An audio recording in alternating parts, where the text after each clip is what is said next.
کراوی لە ئازاری خۆشەویستیدا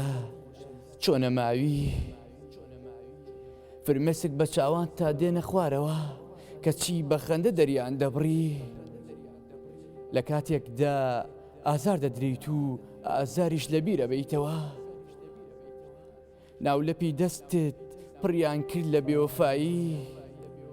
ئەو دڵەی وەک مانگەشە و سەر لێوارە دیار بوو تۆرە نەمانگت بوو نەیارت بوو دڵێک بۆ هەمووان وەک پەموو شەرمەزار بن ئەوانەی بۆ دوانە بوون دەزانم ئازیزەکەم سینەت پڕە لە هاوار چاوانت پڕن لە گریان دەستت دەلەرزن وەک لەرزینی دەستی پیاوی پیران ئەناسە تەنگیت شادن چەند خەمگینی کەچی هێشتا بە خەندە خۆیت بۆ دەرەخات قوڵمەکانیت بۆ چاڵەکات ئەم هەموو ئازاری هەیە و ئازاری عاشقیش لە کۆڵەکات دەرساس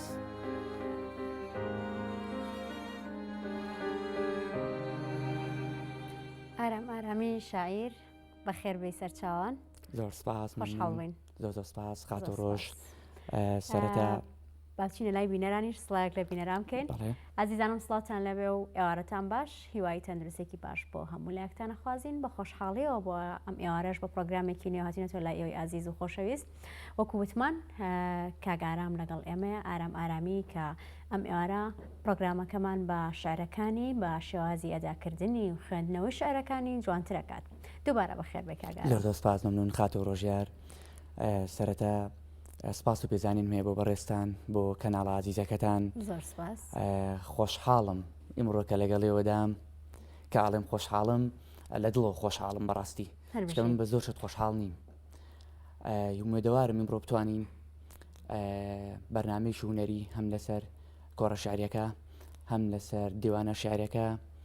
هەم لەسەر ئەزمونەی کە من هەمە گفتوگویەکی هونەریانی لەسەر بکەین زۆر سپاس بۆ هیوایین زۆر سپاس بۆ تۆش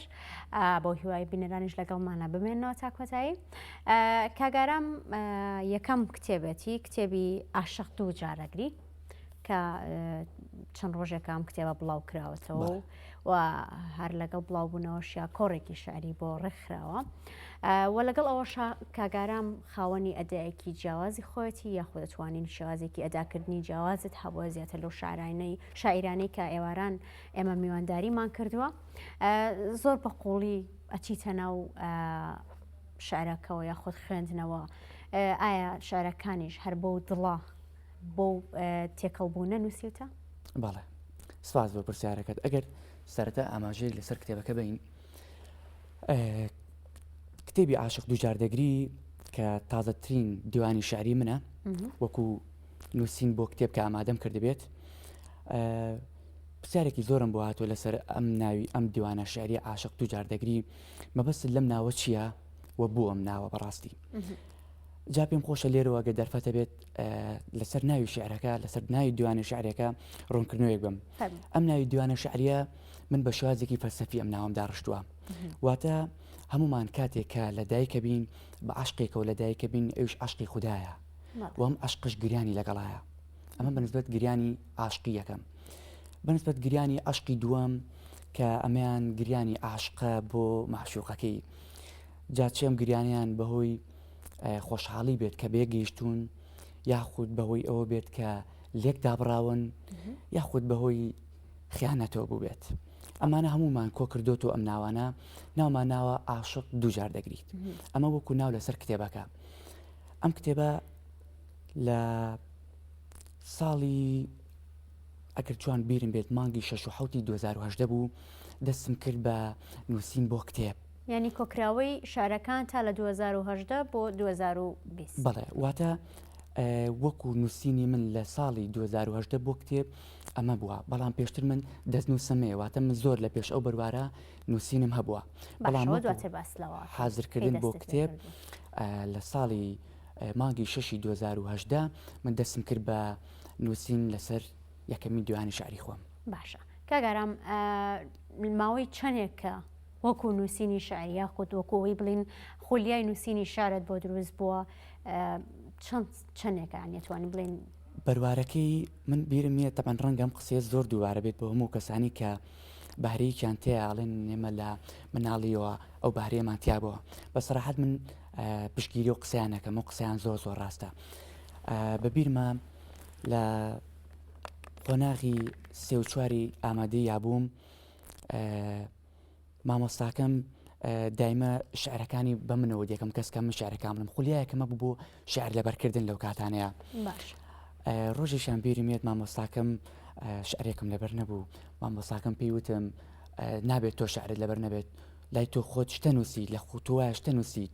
بە خۆشحاڵی وم قسەم لە مێشک مایەوە و هەمان ئەو مامۆستایان بوو کە لەم کتێبەما کاری خاڵبندێکی بۆ کردم ئەوە قەت لە بیرم ناچێتەوە هەستێکی زۆر زۆر تایبەت بوو واتە ئەگەڕێتەوە بۆ ساڵانی 2013 من دەستم کرد بە نووسین بەڵام ئەو کاتە بە شعر نەبوو بەڕاستی وەکو وتە بوو وەکو چوارینەی تەواویش نەبوون بەڕاستی تەنها نووسینێک بوو خولیایەکی خۆم بوو ئەم نووسی باش سپاس بۆ تۆش کاگارام ئەگەر باسێکی سەرەتا بەرگی کتێبەکە و دیزاینکردنی کتێبەکە بکەین پاشان بچینە سەر ناوەڕۆک و بزانی شارەکانت چەند بەشن و لە چیش پێک هاتوون بەسەرچاو ئەم کتێبە من خۆم زۆر حەزم لە ڕەنگی ڕەش و سپیە ئەو دوو ڕەنگە تایبەتن لە لای من چونکە ڕەنگێکی بەوەفان هەموو ڕەنگەکانی ترێک نەخۆیان ئەم وەکو ڕەنگ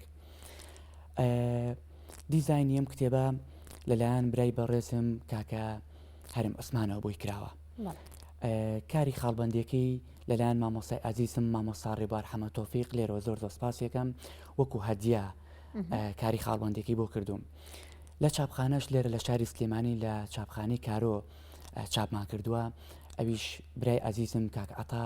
بەدەر لە کاری چاپەمەنی کە بۆ منی کردووە بەڕاستی زۆر ڕێژوانیشی پیشاندام زۆر زۆر سپاس یەکەم کتێبەکە پێگاتووە لە 200 لاپەڕە و هەمووشی شعر نییە بە حکمیەوەی کە خۆم متابعی ئەو کتێبانم کردووە کە شعرین زۆربەی زۆریان یەک ڕێتم شعر بوون من لێرەوە دەستخۆشیان لێ یەکەم هەڵبەتە بەڵام من حەزم کرد گۆڕانکاریەک بکەم حەزم کرد کتێبەکەم گۆڕانکاریەکی تیاواتە کاگاران با دوای باسی ئەو گۆڕانکاریانە بکەین یاخود باسی ئەو جیازێکین کە کاگارام لە کتێبە شعرەکە یاخود لە دیوانە شعرەکە هێتی ئەتوانین بڵێن شاعرانی کەنیەتی بەڵام ئێستا پارچێکی کە شعرمان پێشکەش بکە و ئاشتوانێت کەمێک ئەو بخۆیتەوە بۆ ئیسراحەت بەسەرچاو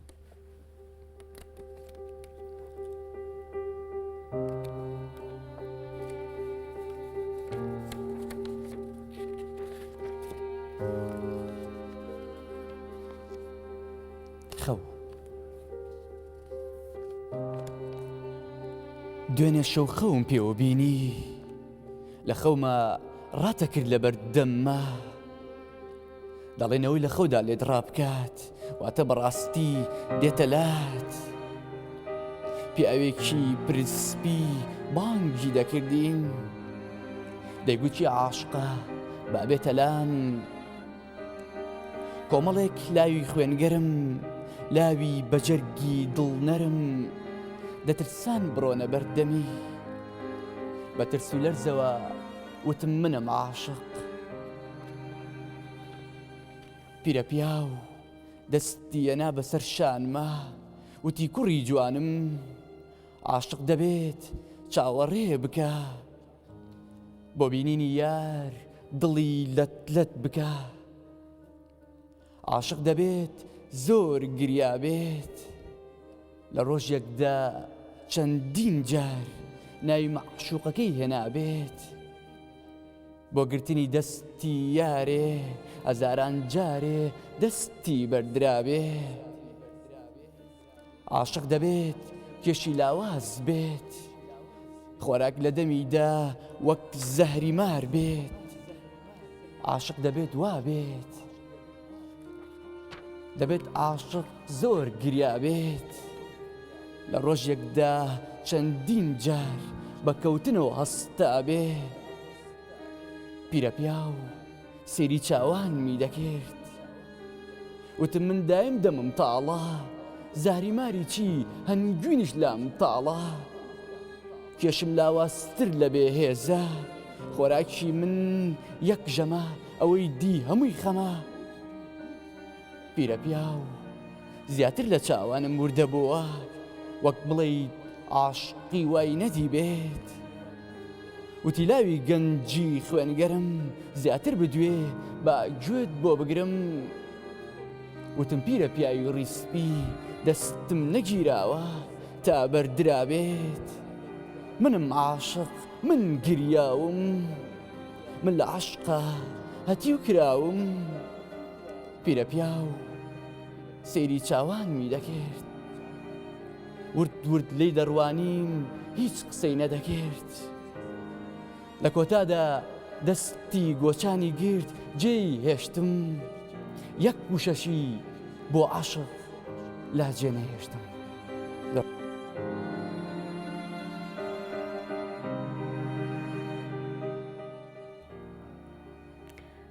کاگارام یاددارە خۆش بێ سپاس دوو پارچە شارت بۆ ئێمە خوێندەوە بەڵێ هەستم بە بێئومێدیەکە کرد هەستم بە خەمێکە کرد ئایا شعرەکان وا ڕێکەوت وابێ یان دڵی شاعیر بۆ خۆی لە بێئومێدیەکە یاخۆ شاعیر خۆی لە بێئومێدیەکایە وا شعرەکانی بەم جۆرە نووسیوە یان ڕاستریش بڵێم ڕەنگە شعرەکانت هەمووی بەم شێوازن سەرتاگەر لە پرسیاری سەرتاتەوە دەست پێ بکەم شاعری باش ئەو شاعیرەیە کە بەسەراحەت نامەتی زۆری بەسەراحەت بێت دنیا دیوەیەکی باش بێت و هەم چۆم دنیا دیوەش لەوەی کە تەرجوبەی ژیانە کە فێری کردو یاخود ئاستی خوێندنەوەی خۆی بووە بەنسبەت پرسیاری دووەمتەوە کە شعرەکان بە قوڵی خەمێکی پێوە دیارە و خۆشم وام بیستووە و ئەم شعرانەش هەمووی من بە داخێکەوە نووسیمە بەڕاستی زۆربەی زۆری شعرەکانیش گزارش لە خۆمەکات جا نازانم بڵێم خۆشحاڵم کەوایە کە شعرەکان بۆ شێوازە ئەچێتە ناو خەڵکۆچ کە خۆم بە داخێکەوە ئێڵێم و یاخود بڵێم خۆشحاڵ نیم بۆیش بە حکمیەوەی کە ئەمانە هەمووی بەشێک بوون لە و ناڕەحەتیانی کە لە ژیانە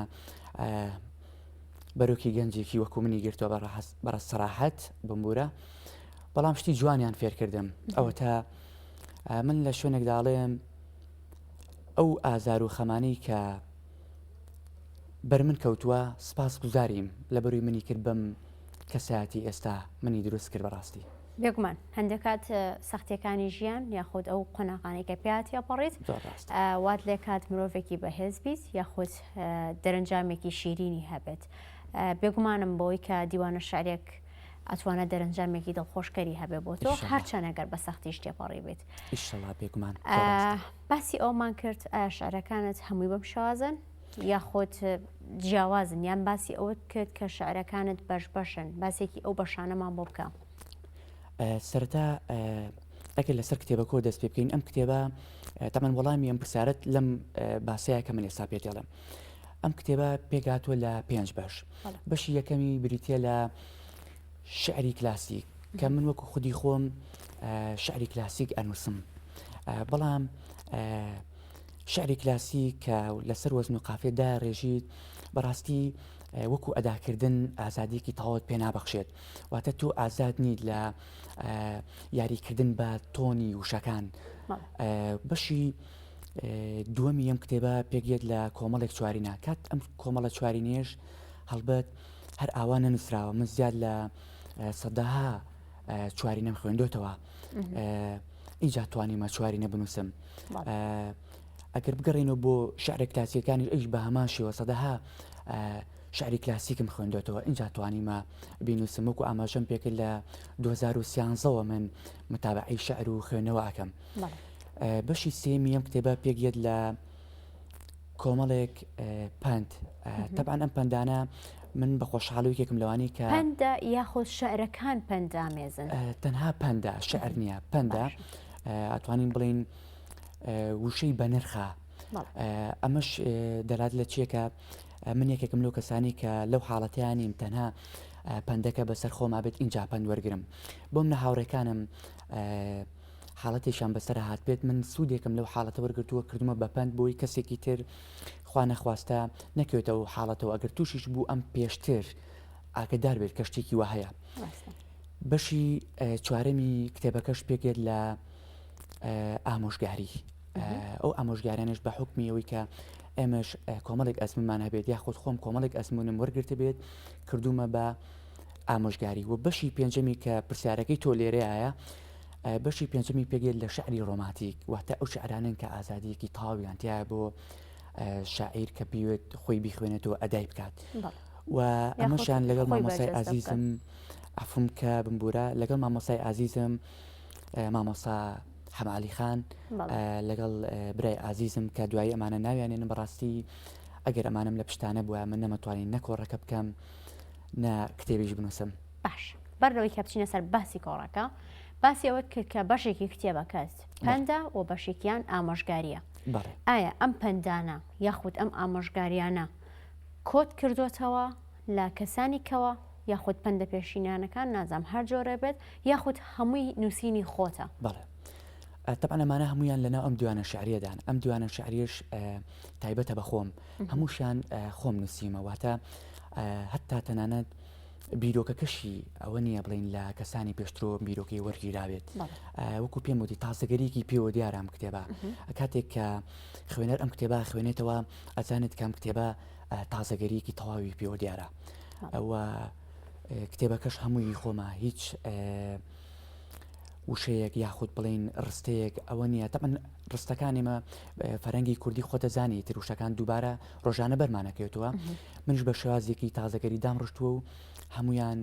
تایبەتە بە خۆم. هیوای سەرکەوتنم بە خوازین. باگوێمانە پارچە شارێکی دیکە بێ بەستەر چاو جارێکتر ئاوا خوێن و ژەمانە پارچە شاریکە بێ.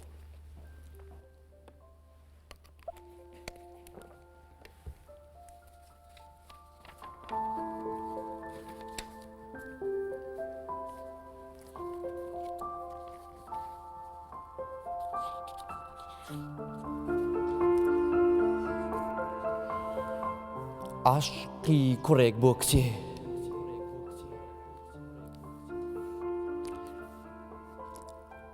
ڕۆژێک عاشق و کچێک دەستیان کرد بە گفتوگۆ کچێکی دڵڕەقی وەک بەرد عاشقێکی پاک و بێگەرد کچە بەم جۆرە دەستی پێکرد وتی من هەموو داستانی شیرین و فەرهادم لەبەرە من هەموو داستانی لەیل و مەجنون دەزانم ڕۆژێک شاعیرێک دەبێت بە فەرهاد ڕۆژێک دەبێت بە مەجنون ڕۆژێک کچێک سەما دەکات ڕۆژێک کوڕێک دەگری ڕۆژێک پێچەوانەکەی ئەمە دێتە دی من نە شیرینم نە لەیلام نەکێوم دیوە نە مەجنون من هەموم داستانانم لا ناڕاستە ئەوەی دڵویستی ئەوم لا خواستە عاشق بە ئارامی دەستی کرد بە گفتوگۆ وتی کچە جوانەکەی دایە تۆ باجارێک عاشق ببیت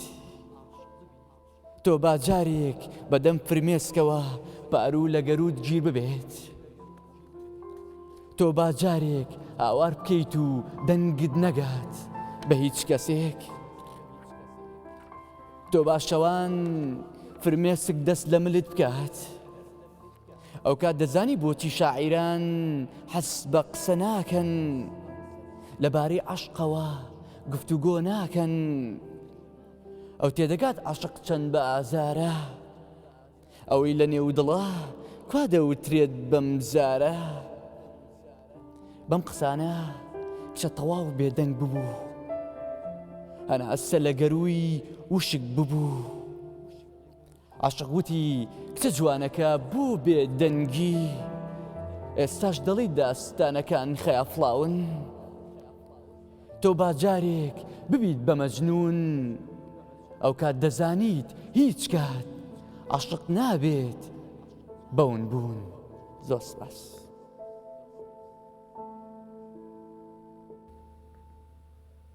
بەخێر بێتەوە کاگارم. زۆر سپاس دەستخۆش. کاگارام وەکو باسمان کرد لە سەرەتا وەکوی کە یەکەم دیوانە شێرتە بڵاو کردوێتەوە بەڵام هەر لە دوای ئەوە یەکسەر کۆڕێکی شعریت ڕێکخست ئەمانە بزانین چۆن کاگارام جورئەتی ئەوەی کرد کە لەگەڵ یەکەم دیوانی خۆیدا کۆڕێکی وەها ڕێک بخات وە لەگەڵ ئەوەی کە گەنجێکی تازە پێگەشت و لە شەعر یاخود بڵێم یەکەم دیوانی هەیە کاردانەوەی خەڵک یاخود کاردانەوەی بینەرەکانت ئامادەبووان لە کۆڕەکە تا چۆن بوو. زۆر سپاس بۆ پرسیارەکەت. طبعا هەڵبەتە یەکەمین دیوانی شعرێکە و سازکردنی کۆڕێکی شعری بۆ حاڵەتێکە گەڕێتەوە ئیش حاڵەتێکە پێڵێن پەلە نەکردن. پێویستە سعی بکەیت، پێویستە سوود لەو کەسانە وەرگری کە لە پێش تۆن ئەسمونیان هەیە. بیرمە کاتێککە جۆم لە قەسیدەکانی بەختیار عەلیە گرت، مامۆستا بەختیار عەلی، جۆم لە ئەم شاعیرانە گرت کە شعرەکانیان بە دەنگی خۆیان ئەداکەن و ئەی خوێندنەوە. منیش حەزم مەکرد کە شعرەکانە بە دەنگی خۆم بڕوە، چونکە ئەگەر ئەم شعرانە بە دەنگی خۆم نەڕوا باوەڕ ناکەم بتوانرێت ئەو ڕوحیەتی پێ بدرێت کە من بەو ئەحساسە نووسیمە. دواتر باسی ئەو شەکەین کە لە چ کاتێکە ئەم شعرانە نووسراوە. کاتێک کە دیوانە شعرەکەم تەواو کرد من پەلەم نەبوو ئەم کتێبا بێت لە کۆڕێکی شعریە ساز بکرێت. جا پێگومان سازکردنیش لە کۆڕێکی شعری وا گەورەیە پێویستی بە کاتە. بڕیارم ما چۆن دەست پێ بکەم بە کۆڕێکی شعری. سەرەتا گەڕام بۆ کۆڕە شعرەکان بزانم چێن ئەوانەی کۆڕی شعریان کردووە. متابعەیەکی باشی ئەم کەسانم کردووە، ئەو کەسانی کە کۆڕە شعرەکانیان سازە کرد ئەچون بۆ کۆڕەکانیان بزانم چی ئەکەن، چی ئەگوزارێت لە ناوەڵەکەیە، ستافەکە چێن، چۆن کارەکەن. ئەمانە هەمووی ئەزمون بوو بۆ من. کاتێک کە گشتینە سەرەوەی ئەدویست تۆ جیاواز بیت لە خستنی کۆڕەکانی شاعیرانی دیکە. خودی هەموو خوێنەرێک، خودی هەموو بینەرێک بێگومان حەزی بە تازەگەریە و مافی خۆشیانە تۆ ئەم تازەگەریان پێشکەش بکەی وەکو هونەرمەند، وەکو نووسەر. منش حەزم کرد ئەو تازەگەریان پێشکەش بکەم، بەڵام وەکو وتم لە سەرەتادا مادووی کردم. ڕێگر زۆرە هاتە پێش، هەم ڕێگرمە بڕی ڕێگریکی تر هاتە پێش وە بەتەنیاش بووم. نەم ئەزانی چێ کۆکەمەوە، بەڵام سپاس بخوا لە کۆتاییدا ئەم هەموو مادووبوونە و ئەم هەموو هەوڵی کە درا دواتر باسی و کەساناکن کە چێ بوون لەگەڵمە هاوکاریان کردم زۆر دەرەنجام توانیمان ئەم کۆڕە شعری. ئەگەر ئێمە بتوانین لە دوو دەقەیە باسی ئەوانە بکەین کە هاوکاری کاگارامیان کرد و لەگەڵ ئەوەشا کاگارام ئەوە بۆ بە پرسیار لە لای من لەگەڵەوەی کە خوێندکاری پەرستیاری و لەگەڵ ئەوەشدا ئاکتەری و شاعریش ئەنووسیت، شعر ئەنووسیت و شاعری. چۆن کاگارام توانێتی ئەم پیشە جیاوازانە پێکەوە گرێبات جێ ئەم کاتۆ کە هەرێکە و بەهرێکی جیاوازن؟ بەڵێ سەرەتا لە پرسیاری دوم تۆ دەست پێەکەم قسێگەیە پێڵێن کات ڕێک بخە ژیان ڕێکە بێت و منیژێکم لەوانی کە گرنگێکی باشیان بکات. عادەتەن ڕۆژانە کاتژمێر تازە بە پرسیارەکەت زڕونتر بێت کاتژمێر 7:30 و کاڵا 8:30 من لە ماڵێ مەدەر خەریکی خوێندنم تاک و کاتژمێر 2:30 کاتژمێر 3 ئەچمە سەر کار لە یەکێک لە کۆمپانیەکانی شاری سلێمانی کارەکەم. دواتر تاوکو کاتژمێر 9 بۆ 9:30 شەو و ئیتر ئەو کاتەم کە ئەمێنێتەوە لە دەیشەوە بۆ 12 بۆ 1 لەو کاتەیە بەڕاستی ئەرکێکی زۆرم لەسەرا ئەویشەوەیە کە بنووسم زۆربەی زۆری ئەم شعرانە ئەم دیوانە شعریە لە کاتژمێر 11 بۆ 1 شەو نووسراوە. ئەو کاتی کەشی کە لە پێشتر داهام بووە ڕێکم خستووە بۆ خوێندنی ڕۆژانە وەکو ئاماژەم توانێت بڵێ شەو نخوێنی زۆرت بە دیار ئەم دیوانە خەونی من لە شەو ڕۆژێکە توانم بڵێم 5 کاتژمێر بۆ 6 کاتژمێرە هەروەها. باشە کاگارام ئێمەوا گەشتینە کۆتایی پرۆگرام لە بەرەوەی کە بێگومان کاتەکە زۆر ڕۆی حەزمانەکە گوێمان لە شعری دیکە بێت، بەڵام ئەگەر لە ماوەی کەمتر لە دەقەیە کە سوپاس و پێزانین یاخود بچێت ناوی هەر کەسێک بێنی فەرمووتەوە. سپاس سەرەتامێ سپاسی هۆڵی ڕۆشنبیری بکەم ئەم کۆڕە شعریە بە بەشی وەزارەتی ڕۆشنبیری بەشی چالاکی وێژی ساسکرا سپاس بۆ خات و تابگا. سپاسی مامۆسای ئازیزم مامۆستا حەمالی خانەکەم کە لە ڕێگەی بواری سینەماوە دەستی منی گرتووە، هەروە سپاسی مامۆستا ڕێبار حەمەتۆفیق لازیۆزانە کە لازیۆزانە و محەممەد نەسرەدین ئەم دوو کەساتێ نەبووە ئەم کۆڕە ساز ناکرات چکە لە خۆم زیاتر ماندووتر بوون. داریا سەلام و سپاسی هەموو خۆبەخشەکانەکەم کە لەو ڕۆژەیە لەگەڵ مندا بوون و سپاس بۆش مادوو نەبن سپاس بۆ تۆش ئێمەش دەستی مادووبوونی هەموو ئەو بەڕێزانەی کە ناوت هێنان دەگوشین هیوای سەرکەوتن بۆ بەڕێزیشت بۆ هیوایی کە دیوانی دیکە ببینین و بەردەوام لە لووتکەشا بتبینی زۆر سپاس بۆ تۆش دووبارە بەخێر بێت بەڕێزی وا سپاس بۆ سپۆنسەری جلوبەرگەکانیشم کە پۆشاکی MCMە لە شەقامی سەرەکی بەختیاری وا سپاس بۆ یۆش کاتە ئێستا بینەرمان بوون ئێوارێکی خۆش.